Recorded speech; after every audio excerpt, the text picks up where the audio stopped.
Here are 3 Geraldo strategies you need to use. We'll start with the Fire Druids, a strategy that I use to black border ouch, but it absolutely crushes on easier maps too. We'll start off with placing whatever monkeys are needed to get past the first few rounds, and then work on placing Geraldo. We aren't in any rush to get him down, so unless you went through the effort of timing his level 20 restock, the earlier the better. From here, we'll get 2 to 3 Druids down. Make one of them a 202 Heart of Thunder and the others 013 Druids of Wrath. This will give you enough popping power to make it to the 30s, where we'll unlock Geraldo's Worn Hero Cape. Put this on a Dart Monkey and watch it clear the round. The nice thing about this setup is that we don't have to worry about camos at all. Just pop to round 24 camo green with a pile of nails, and on round 33 give the Super Monkey, Geraldo, or a Druid a camo potion. Now, if any round gets difficult, just put pickles on the Super Monkey. This will make him attack 33% slower, but doubles his damage. Definitely worth the trade-off. But we'll work towards getting knockback on this guy and then pick up the Druid of the Storm upgrade. This will make round 40 super easy, as our Super Monkey will take out the Moab's outer layer and the tornado will blow back the ceramics inside, giving us plenty of time to pop everything. From here, you have a choice. Either get 2 discount villages or a normal one. This is normally decided by how much space you have, but either way works just fine. This will let you get Radar Scanner up in time for round 42 for the camo rainbow. If needed, we can use a camo potion on the Super Monkey again, but this shouldn't be an issue unless you're on a harder map and had to spend a lot of money on Geraldo items or obstacles to survive. Now, if you're on a map with water, like Haunted, you can choose to get a Submerge and Support Submarine instead of a Radar Scanner. This can make getting a discount village or 2 easier, as you can pick up the extra range on the second village instead of getting camo detection. Once that's done, upgrade your Super Monkey to a 031 Robo Monkey and set its targeting to first and close. This will take care of the mid game, especially if you keep it pickled. Next, we'll place down a few more Druids until we have 7 total, and upgrade all of these guys to 014 Populus and watch your damage skyrocket. If you have the space, you can get more Druids of Wrath, but it's not necessary. I like to stop at about 6 Populus, a Druid of the Storm, and 2 Druids of Wrath. This is close to the classic Avatar of Wrath strat,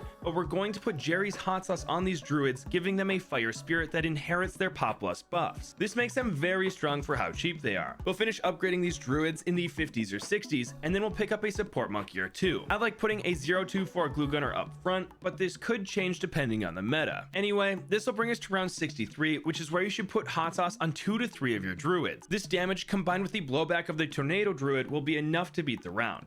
For the rest of the game, just maintain 2 or 3 fire spirits at all times and buy Geraldo's bunnies when they come in stock. Speaking of Geraldo's shop, at level 13 his turrets get upgraded and are actually a great cleanup option, especially if you have an army of them near the end of the track. So purchase them every time one comes in stock and you'll lock up the exit. But now we have options. So many options. On a difficult map like Ouch, you'll need some more support like a Glue Storm, Genies for round 98, and some Spike Storms. But on advanced maps and easier, just pick a tower and go for it. I got a Moab Domination and Sunken Columns, a Superstorm on Haunted, a Cripple Moab and Savitar on Rake, and Blue Incineration on Crack. If you want an easy win though, pick up a Glue Storm and use its ability anytime you see DDTs. This will completely counter every DDT round, making them very easy to pop. Then just keep a buffer of money so you can buy more of Geraldo's items in the 90s so you don't have anything to worry about. Fire potions last 10 rounds, so on round 91, place all of them on Druids. On top of this, we'll give as many of them as we can camo potions, pickles, and sharpening stone. Then, once Geraldo hits level 20, his shop will completely restock and will do it again. Give as many of these buffs as possible, as it will only make the rounds easier. Use 2 Genies on round 98, and you can use 2 Rejuvenation Potions for round 100. These Rejuve pots work great with First Strikes or Spike Storms, as you can deal massive damage to the bad by refreshing their abilities. But that should pretty easily give you the dub with plenty of money left over. Next up, we have the Comanche Commander, which actually got nerfed in this last patch because it was performing so well. What we'll do is simple. Just like the previous strat, get down whatever starting monkeys are needed to beat the first few rounds, and then place Geraldo. Once placed, we'll get an early game tower like a Druid of the Jungle, Ninja, or even some shooty turrets. This will help us save up for a heli pilot and a Worn Hero's Cape. The order doesn't really matter, but after we get both, we'll buff everything with a Jungle Drums Village. Once again, camos aren't an issue, as you can camo pot the Super Monkey or heli and they'll be able to handle the 30s. Depending on how much money you spent, you might be able to upgrade the heli pilot to a 203 Moab Shove by round 40. If so, this this round is a piece of cake as you'll pop the outer layer of the Moab at the very start of the track. If you don't think you can get there though, you can buy knockback on the super monkey and give him a jar of pickles for extra damage and you should be just fine. From here it's straightforward. Get radar scanner in the village for 40s,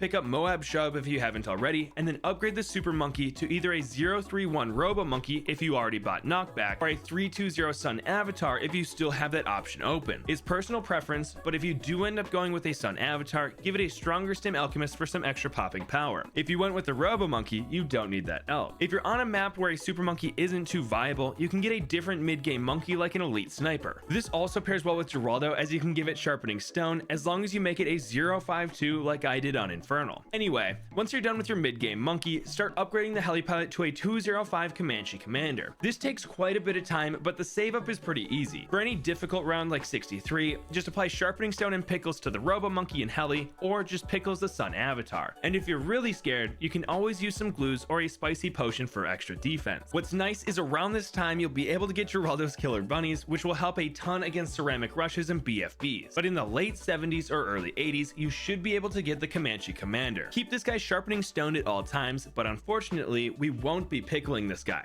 It's tempting to do so, but we're going to be stacking extra damage on him, which makes pickles not worth it. The first bit of extra damage we'll get is a 052 glue storm. This ability has a high uptime and makes glued balloons take +2 damage from every attack, and the Comanche Commander shoots tons of darts very fast. Combine these with the extra pierce that we're getting from the sharpening stone, and it's no wonder why the ComCom got its price raised. You can use the glues ability at the start of basically every round, just make sure that you have it up and running for DDTs, as our heli doesn't have lead popping power without it. Speaking of DDTs, on round 86 we'll give our ComCom an upgraded camo potion, as that'll give it +1 damage to camos for the rest of the game. An optional pickup is a 420 alchemist. He only buffs the main helicopter, but it's still a decent option. But this brings us to round 90. Activate glue storm right when the round starts and you'll easily glue every DDT and pop them at the start of the track. Then once you're on round 91, put a spicy potion on the ComCom and any other tower that you want. These will last the rest of the game and just give us extra popping power. And from here we can pick up basically any monkey. I personally like getting a first strike submarine or super brittle, but honestly they're not needed. Some tips that I use are to glue storm the second you see DDTs on round 95, as this will last long enough to get every DDT. Use glue storm at the start of round 98 and it'll be back up in time for round 99.